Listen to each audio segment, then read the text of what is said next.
And there was media all over. And as soon as I walked in, they came to me, specifically Citizen TV, and the gentleman was like, blah, blah, blah, blah, blah. And I'm over here like, the president's security team was saying, she needs to go sit down. We are ready to go. Let's go, let's go, let's go. And this reporter is like, just one question, Mheshimiwa. And in that whole chaos, I stated something that, for those people who know me, know that I didn't mean. And that was a lesson learned in terms of... What exactly was it? What exactly did I say? I know people have been waiting to hear. So I said, and to this day, that was a hard learned lesson. Did you receive some revolutionary greetings from Gen Zs? My friend, they wanted to know where I live. Kusalimiwa. Salimiwa. Proper, by the way. Proper. Okay. And I hope that same energy that they continue to have, they will bring it to 2027. So, so and I applaud, the Gen Zs and.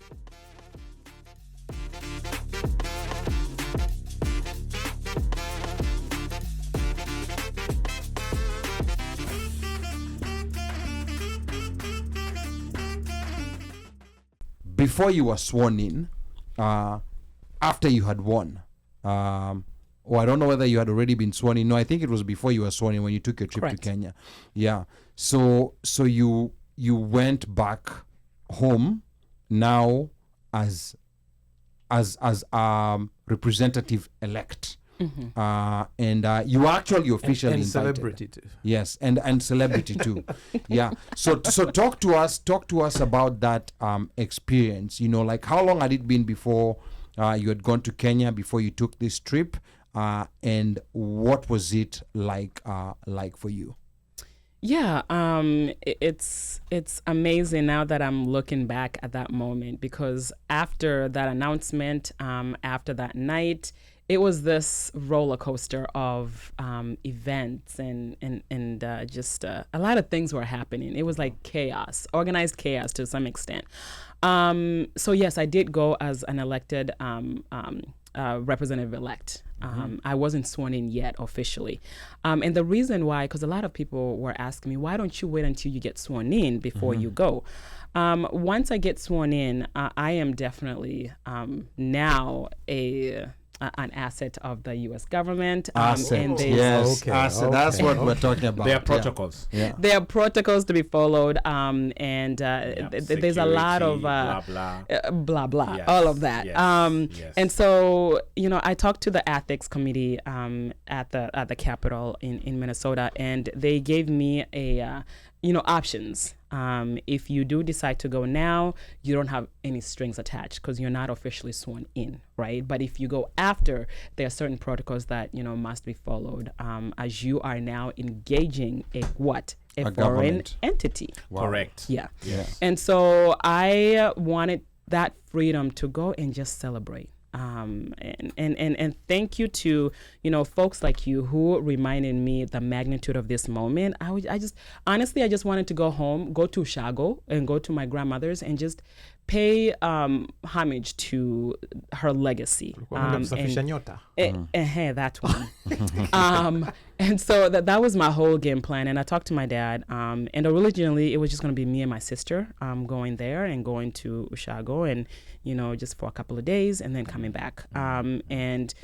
But because of this show, and because of because of you people, you people put me on a different platform that I was not expecting, that I'm not used to. And for those people who know me, I'm not this, showy. I like, believe it or not, I like doing things in the background. I don't like to go out there and say, now this is me, nimefika. That's just not how I roll. That's not in my DNA. And so because of that, it went from, being a government invite to now this whole homecoming ceremony. And those 8 days were the most hectic, the most interesting, but also fulfilling, because it reminded me that I come from a community who is so proudful, who is, it celebrates when we win. And so I was reminded throughout that trip that I'm a Kenyan. I'm a proud Kenyan American. And the way I was welcomed, it shocked me. And the fact that I was able to walk through some doors that not common mwananchi can be able to walk through. Even right now, I am shocked when I think about, all of a sudden I get a text message from CS from here, PS from here. This young girl, from some village somewhere, that I am being acknowledged on that level. And so that trip was definitely a trip of a lifetime, but also a trip that made me learn a lot of lessons in this space. Yes, talk about those lessons. Let's talk about some of those lessons that you learned. Mosh, your brother is coming for me now. Character development. Character development was definitely developing. Yeah. What? Okay. Yes. So lessons learned. I was all of a sudden put in this spotlight, where I was not used to. All of a sudden now I'm this mheshimiwa, and there's protocol to be followed. And one of the lessons that I learned is that when you walk into a room and you don't know who's in the room, acknowledge the highest ranking member in that room and then say what? All protocols observed. Yes. Exactly. So that really helped me a long way because people thought that I really knew the protocols in Kenya, but also other lessons in terms of, still being humble with everything that was coming at me, because there was times where, everybody wanted to cater to everything that, I needed, quote, that I thought I needed. But keeping humble and realizing that my DNA is about serving people. And not the spotlight. And so that was just a reminder that, to just, don't forget why I stepped into this role to begin with. And then there were some hard, very interesting lessons that I learned, how you engage with media. And this team right here, you guys came to my aid. And especially there was an incident that happened with Citizen TV. Talk about that incident because some people want to know about it. You had a viral moment. There was a viral moment that I was not expecting. And mind you now, it was go. My schedule was from 6 a.m. until sometimes 2 a.m. in the morning, because we were trying to cram in as many meetings as possible. Folks really wanted to connect with me and on various topics, which I was grateful for, because I also went there to do what? What do politicians from Kenya do when they come here? Benchmark. I was also there benchmarking, right? Yeah. And I want to make sure that I got the holistic picture of what's possible, what's not possible, because, my priority is the people of Senate District 38A, is the people of the state of Minnesota, right? And so now that I am in this position, I have to engage in a manner that brings value back into my constituency and into the state of Minnesota. And so that's my thought process when I was going in there, the conversations that I was having with whoever it was. But again, going back to your question in regards to that viral moment, it was, I was rushing in to be seated at Nyayo Stadium for Jamhuri Day celebrations. And there was media all over. And as soon as I walked in, they came to me, specifically Citizen TV, and the gentleman was like, blah, blah, blah, blah, blah. And I'm over here like, the president's security team was saying, she needs to go sit down. We are ready to go. Let's go. And this reporter is like, just one question, Mheshimiwa. And in that whole chaos, I stated something that, for those people who know me, know that I didn't mean. And that was a lesson learned in terms of... What exactly was it? What exactly did I say? I know people have been waiting to hear. So I said, I know the president has the heart of the people, when I meant to say, I don't know if the president has the heart of the people because of what has been going on in the country, of what the Gen Zs have been fighting for. And us in the diaspora who have been very intentional about following what was happening during that time and continues to happen to this day. And so I have been very intentional about, voicing my opinion about what has been happening. But at that moment, right? I made a statement that definitely got me into some very interesting and peculiar situation where it completely disregarded a whole group of people who are genuinely out here exercising their rights to the democracy that it is Kenya. And for that, obviously, everything started, that moment went viral. And to this day, that was a hard learned lesson. Did you receive some revolutionary greetings from Gen Zs? My friend, they wanted to know where I live. Kusalimiwa. Nilisalimiwa. Proper, by the way. Proper. Okay. And I hope that same energy that they continue to have, they will bring it to 2027. So, and I applaud, the Gen Zs and individuals in general for exercising the right to be vocal, to voice, their opinion about what's going on, the situation on the ground as well. So to be clear, you did not mean to say President Ruto has a heart for Kenyans. You meant to say you did not think that President Ruto had a heart for Kenya. Exactly. What I meant to say is I don't know if President Ruto has the heart of the people of Kenya. Okay, so that's corrected now. Gen Z's wala walimsalimia. The correction has been made. So in other words, I may apologize. Yes. Kwa sababu kuna vile waliona. This is either I may apologize. I'm apologize. Omera, she can be greeted. No. I think I think this is and it's not the first time that I think she's mentioned this. Okay, yes. Yeah, so I think Gen Z's walielewa, but Gen Z's react. They don't wait. They don't wait to know like if it was a mistake ama nini. They react instantly, and it has worked well. Sometimes, and it has also made people careful before I go say something on social media. Absolutely. Yeah, this is what I need to. This is what I need to do now.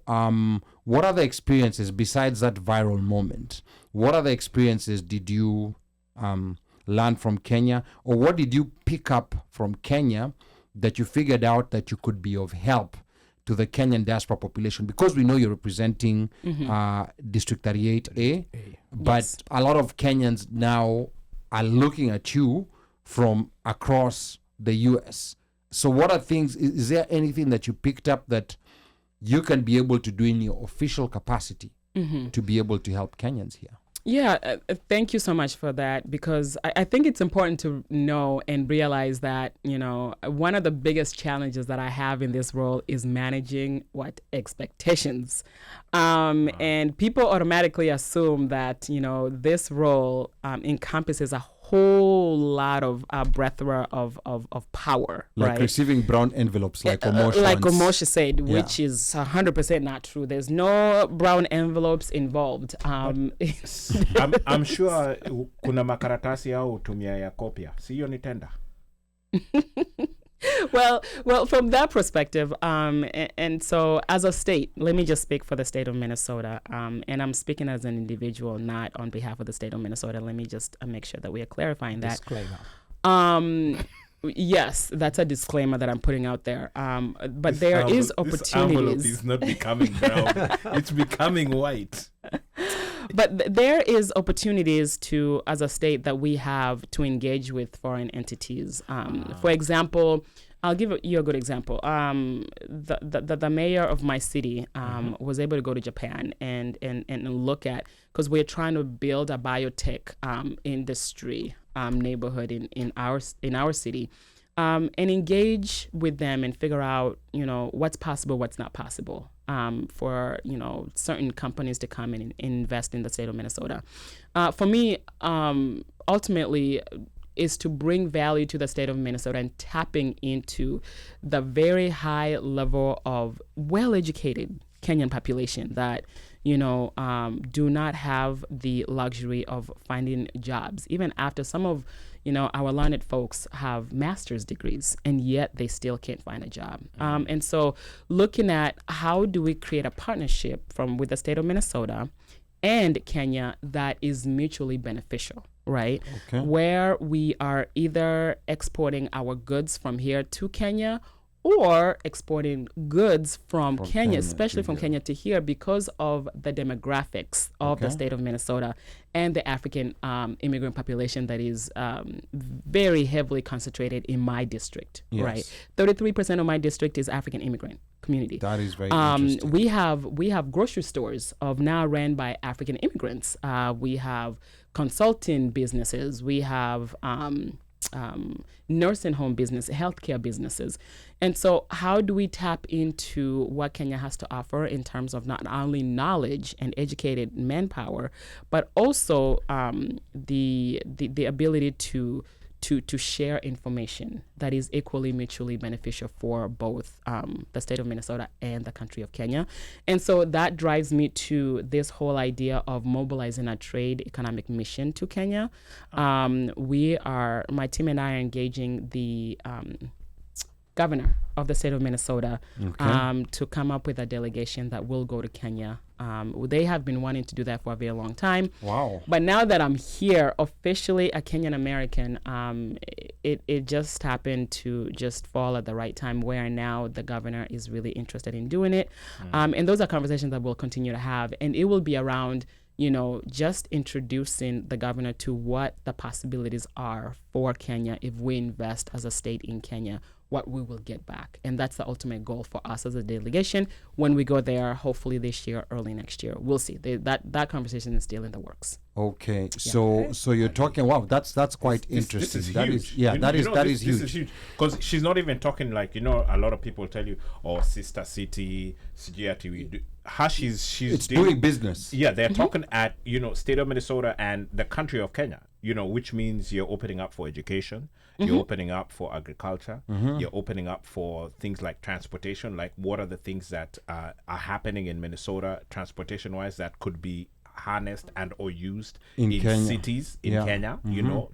Sister city possible as well, with maybe Nairobi or some other place, it doesn't have to be. But I know agriculture is huge, Huge. And then things like growth of crops, fertilizers, also the list is long. And when we talk about long. agriculture, I had the opportunity of going to a couple of counties, and they are producing dried, the kienyeji greens, right? And a lot of our people are here. Correct. Can you imagine having those greens be imported back to the U.S. for us to consume? Not only just Minnesotans, right? Targeting the key demographics around the country where our people are concentrated. And so you look at the making it easier for trade, for exports. We haven't done a good job of making it easy for us to invest in Kenya. Right. And so the idea of, looking at how do we open those channels of economic development that are mutually beneficial is going to be the key for me. And again, if it's not beneficial for the state of Minnesota, we're going to have a different conversation about that. Okay. But I think we have enough there to make a case for that to happen, especially, again, with the demographics of the state of Minnesota and how diverse the state of Minnesota is. Because not only are you looking at the African immigrant, not only are you looking at Kenya, East Africa, now you're looking at the African immigrant population and then the other populations that make up the state of Minnesota that love our culture, that love our food, that love our music. And so tapping into that is going to be key. And you talked about sister cities. That is just a part of the game plan, the right? Global, I was just picture. talking about like the high level, is what we're trying to do. But how amazing would it be to have sister schools? Right? Yeah. Sister clubs. Yeah. From programs. Nyanza, we have, especially Kisii, Kenya, Kisii, we have Shabana. I'm Shabana, yay, Shabana. I don't know about the rest of y'all. Okay, this is the first disagreement. No, it's okay. It's okay. At least Shabana has come back. Someone who would really love to hear her saying she's pro Shabana is Banti. Eh? Yes, Banti is Shabana.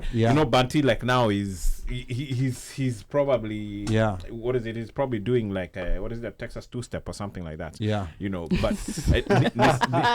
Nisawa and the doors that are open for me. I see those sorts of opportunities of like, you mentioned something which I remember it being done quite a lot back in the day when I was going to school, where they used to do exchange programs with students and schools, and you would have host families that would bring in students like from Australia, and they'd come and stay for like 6 months or whatever, and then their kids would go to Australia. You want to know an interesting story?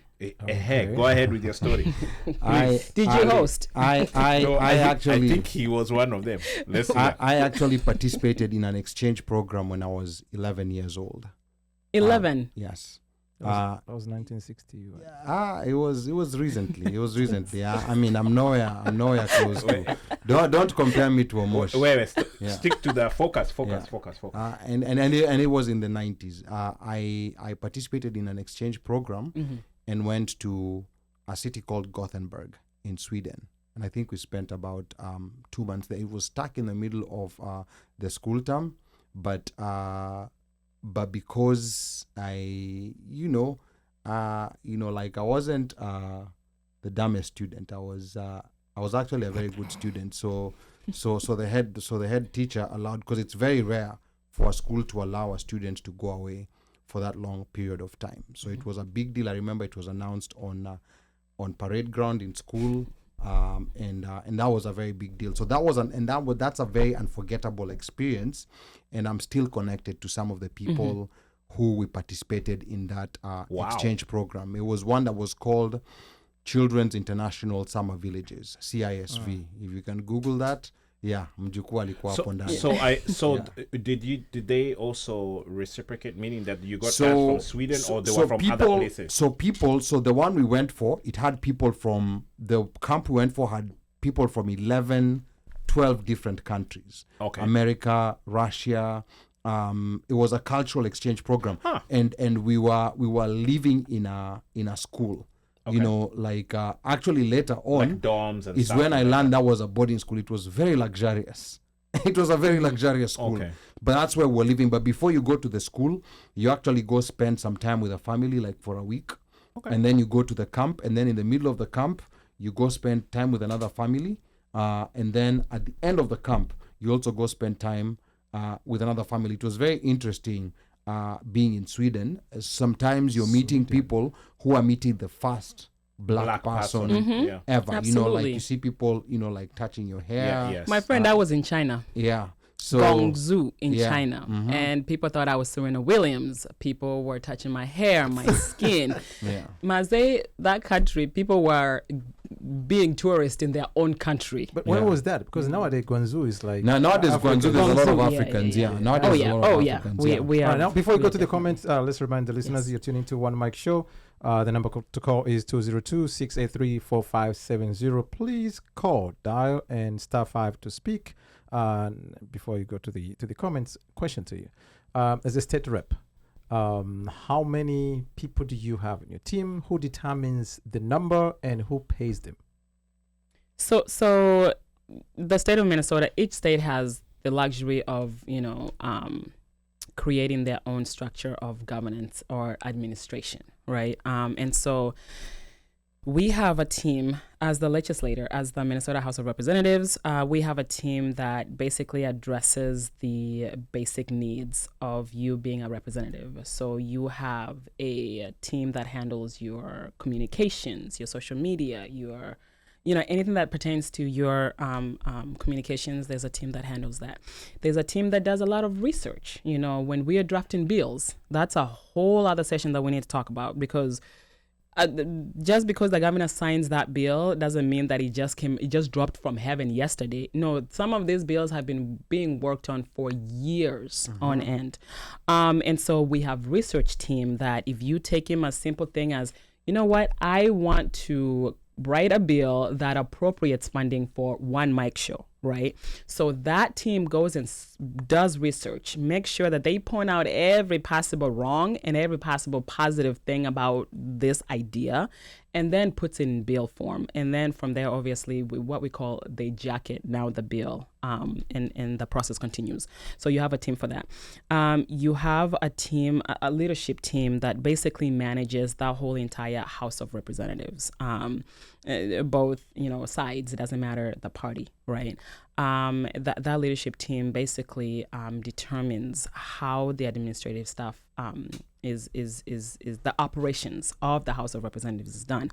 And then each party has its own set of teams that handles certain specifics that pertains to that party. So there's a lot of components. It's a whole machinery. There's a whole machine. And then there are obviously capital staff. There are people who make sure, we call in pages, who make sure that, the representatives have everything. Yeah, that but they how many need work for floor. the Office of Rep of District 38? 38A. So I would say directly, I don't hire them. The capital, the operational team does that. I would say I have a legislative assistant. I would say about 4 direct people who support the work that I do. And then obviously the research team, we all share that. The other And if you don't hire them, how much voice do you have to tell them don't? Can you just say, I need to exchange, I need a new one, I don't like this one here, or we don't get along? I mean, if one of them is a MAGA and you're trying to... For the most part, when they are interviewing, especially for specific roles... are you part of the interview? No, I'm not. So those are people you just find there. Right. But they are very intentional. That's where leadership for both parties interview, and that person has to be passionate about the party. That person has to, have the right. So if depending on what role, if it's particular to me as a legislator, they have to align with the. So if Omosh, for example, wants you to fix him because you're there, the way in Kenya, once someone gets into once someone gets into parliament, they fix their people. They give someone a position. That's what happens in Kenya. Your brother becomes your PA. Yeah, becomes your PA. Yeah, that's what happens in Kenya's parliament. No, and that's honestly, I appreciate that very much in the sense that we are allowing experts to bring in people who will actually do the work, right? Not my brother. And we're not saying that at the federal level, obviously, because if you see who is being assigned to what, that's speaks different. Volume, right? But for us, I appreciate the fact that, because if I had that responsibility, honestly, I don't think I want that responsibility to hire my own staff, right? Because I want to make sure. You're putting in your people. I know, but my people might not have that skill set that I need. Do they understand how this protocol works? Do they, you know what I'm saying? Like, do they understand the ins and workings? Because in this space, things move so quickly. If you miss something, that has passed. That literally will kill your bill. That will kill the conversations. That will kill whatever it is that you're trying to do. And I'm not saying that our people don't have, can't acquire that skill set. But I'm glad that we have a team that, is able to, and they will ask us, like, what are you looking for? What is it that, you want to accomplish? So it's not in a vacuum. It's not blind. They will consult with you so that to make sure that you have the right people. Exactly. Yeah. And I was very intentional. Some of us are very intentional. For me personally, I did recommend a couple of candidates. I told him, look, these are folks that I worked with on the campaign trail. Yeah. That was my next question. Because listen here, just because you are my people, you are my brother, doesn't mean that you belong in that space. And a lot of times that's what happens in Kenya, right? Correct. Yeah. You just put your person there because that's your person, or maybe because they gave you something during the campaign, so you feel obligated. Yes. Payback. We don't have to. Back, yes. I don't have that burden. I want to make sure who's in that role knows exactly what they need to do, so that, especially with the dynamic of what's going on right now, I needed somebody in that role that understood exactly what's going on, because I have no idea. Mind you, now I'm brand new to all of this. I'm learning as I go. Yes. And so you can't start now I'm sitting here at Ali Sasa. Let's figure this out. Yeah. My friend, we don't have time to figure it out. And what ChatGPT. What has been the biggest OMG or the biggest shock moment? The biggest, I don't know. I mean, oh gosh, I didn't know. There has been a lot of OMGs. Okay. But I think one of the biggest OMG is the ins and workings, the dealings behind closed doors, behind the curtains. That happens before a bill even reaches the committees. Where brown envelopes exchange hands. I don't know about those brown envelopes. Are bills, not necessarily. Or here they are called pork. Okay, that is Ali's perspective. Well. But I'm just saying. But for me, that was the aha moment, and it reminded me how important relationships, genuinely building relationships, will go a long way. People will kill your bill for the pettiest things. I didn't like that comment you said in that committee, so I'm not signing on to your bill. You looked at me the wrong way. You looked at me the wrong way. Stuff like that. And so I was very intentional when we first got, when we were sworn in and when we were doing orientation. I was very intentional making sure that I understood who was from my party, the 7 of us who were Democrats and then the 22 who were on the other side.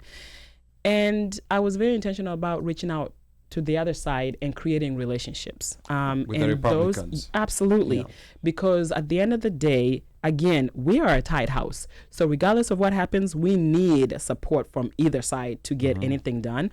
And I have to say that work that went into the pre-work that went into creating those relationships prior to now us convening on the floor on, I think it was sometime in February, really have paid dividends. Because now they know that Hulda will do what? She might not agree 100%, but she will listen. And at the same time, they give me the same courtesy. So I would have bills and I would go up to my GOP counterpart and go, look, I have this bill. This is what it does. Are you willing to sign on with me?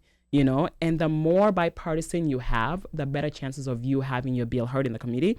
And then moving from committee to the floor. And then from there, it being passed into law. So do you support or have you supported any of the GOP bills? Absolutely. Okay. I have, because I didn't get into this business to play party politics. I got into this business to serve the people of my district and the state of Minnesota, the folks who voted us in. Which is going to go back to Ali's question. What do you say, knowing what you know right now and all the dealings and stuff, you do understand what Chuck Schumer did? Do we want to touch that? Do we really want to go there? Just briefly. I want to plead the fifth on that because there's a lot of factors that played into that situation that are very touchy. No, but I'm not saying you saying he did it right or wrong, but you do understand what pressure it might have been or, going through and stuff to get to that point because. Okay, so let me talk about the pressure side. That side I can talk about. When you're in this, you have your caucus, you have your party caucus, and there's an agenda that party caucus, the party leadership has. And there's a lot of pressure to align with that party agenda. And so there's sometimes where I sit back and I go, I'm an individual. My one vote is the same vote as the leader of the party's vote, right?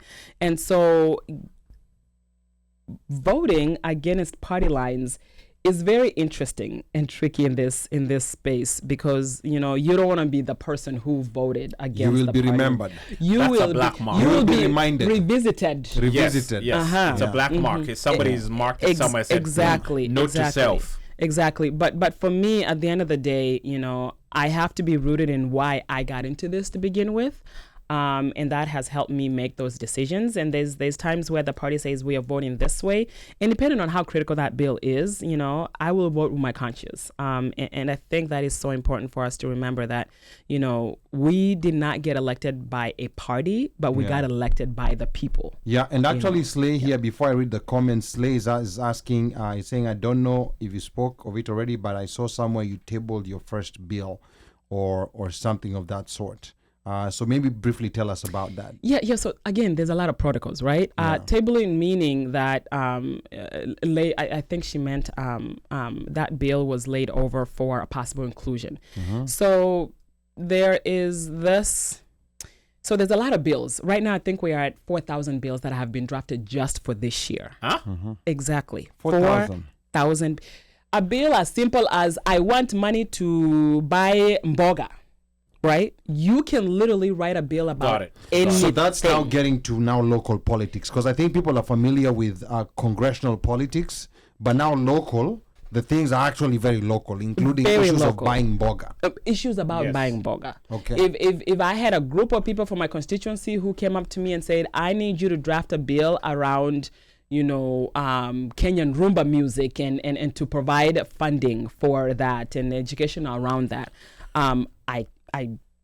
I'm obligated to draft that. I guess right? Jojo hasn't got to her yet. Yeah. Jojo is still Jojo's working coming. on Yeah, it. Jojo is is coming. coming. Yeah, he's on Jojo his is But coming. he's doing a lot of good work.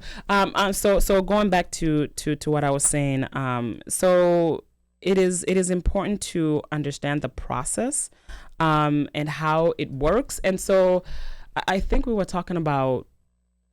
Remind me again, because it literally just went over my head. You took me to the bills. Jojo. 4,000 The bills, about 4,000 bills. And what's sitting and what's drafted. Oh yes. The first bill yes. that you. Yes. So a lot of those 4,000 bills, it dwindles down to probably a couple hundred that will even be considered, right? Wow. And from there, some of the bills, depending on the nature of the bills, they are consolidated together into what we call an omnibus bill. Wow. Hey. One bill that encompasses all of this, and the heads of the committees will debate that, all of those. Sometimes that's why you hear, hey, that thing was removed so that the omnibus could pass. Yeah, because I hear that So word omnibus a lot of times. And a lot of people hear it, they don't know They have what it no means. idea what They that think means. So it's that's a whole bunch of bills put together under one bill. Okay. And that's why you need to pay attention to the omnibus Details, bill, because yes. there's a bill that can slip in there that you do not want to go, and then it gets passed along with the omnibus bill, and now it's law, and now you have to So deal is that with where people throw in a bridge or a road? anything and anything can everything. slip in. Yeah. So when I said, my first bill, it was basically layover to be included in the omnibus, to be considered, not included, to be considered to be a part of the omnibus bill. That's why I ended my statement by saying, make sure it's on top of the list. Because if it's not, depending on who is sitting at that table making that decision, Yeah. Determines what ends up on that omnibus bill. So there's quite a learning curve, like once you get There in is. there to know what's effective. Because I think, like in my mind, I was always sitting and thinking, mimi ile siku ndafika huko, I already have my list of things I want, and I table them, pop.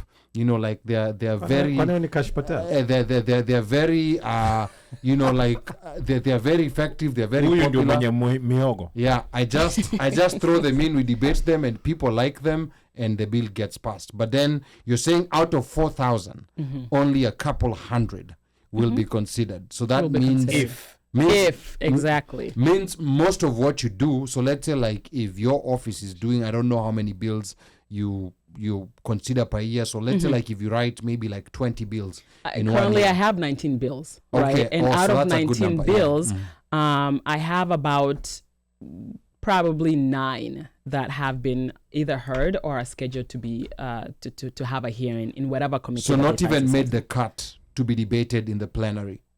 Well, right now we are still in the stages of having committee hearings for all of our bills, and next week is going to be the last week where we can, unless the leadership decides to add one more session. Yeah.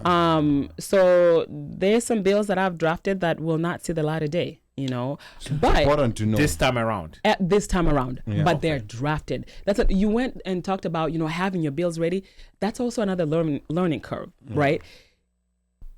Looking back now, I would have gone to my community, and I've been having these conversations because the fact that I didn't know how the process works, I'm still having people drafting bills right now. I shouldn't be drafting bills right now. So I you should have had them ready. already done, thrown into the hopper. The file numbers have been issued for those bills, and all I'm doing is working those relationships to so make you sure get ahead of the push curve. them. To push them, because if you don't push your bills, nobody's going to push your bills for you. Okay. That's why representation matters. You can go to your house, your congressperson right now and say, hey, I want to champion this bill. Can you write it? They'll tell you, of course I will write it. You're my constituent. But check and see the status of that bill and how far that bill has gone. That will tell you whether or not they've put in the work. I think part of the problem that we have in the United States generally, and I think across the world, is that these inside workings are still very mysterious to a lot of people. Absolutely. A lot of people who bring in issues, things are very mysterious because you're being told it's at this stage or that. That means nothing to the constituent. Exactly. Yeah, but especially issues that are widely, that people are asking for widely, And then you have these special interest groups that have ways of fast tracking any little thing that they want. So again, I am learning, and the learning curve is quite high. And these are the things that nobody tells you about. You know, that transition that we talked earlier, Yes. being a candidate, being in la la land of, Yes. this is my manifesto, this is what I'll do, to now I need to govern, right? And understanding what that actually entails. And so if you don't have those relationships, if you are not, you know, in talks with the so-and-so, knowing who the key stakeholders, knowing who actually has real power to kill or, you know, help your bill move forward, you will sit here just twiddling your thumb wondering why nothing is being happening. So just writing an awesome bill means nothing. Means nothing unless you have a great Connections. You know, a great representative who is willing to not only work that bill, we call it working that bill, and making sure that you are connecting with the chairs of these committees that your bill ends up on, right? Having a relationship with them, bringing value to them, and say, if it's basically, that's where the dealings come in. If you help me over here, you know, I know you have a bill over there that you want. I sit on legacy committee. Scratch you know, my back, I scratch your back. Lobbying it's and all of that. And yes. going back to my friend, when you hear lobbying, these people are paid to work bills on legislators, right? Right now, there's somebody who is paid to come to me and tell me all the amazing things about this bill and what we need. And some of them will even put in the work for you. We'll go get those signatures for you. Because as a bill, you have to have, you know, obviously your signature, and then collect other supporting signatures before it's even So considered. that's what makes American politics very expensive. Yes. Okay.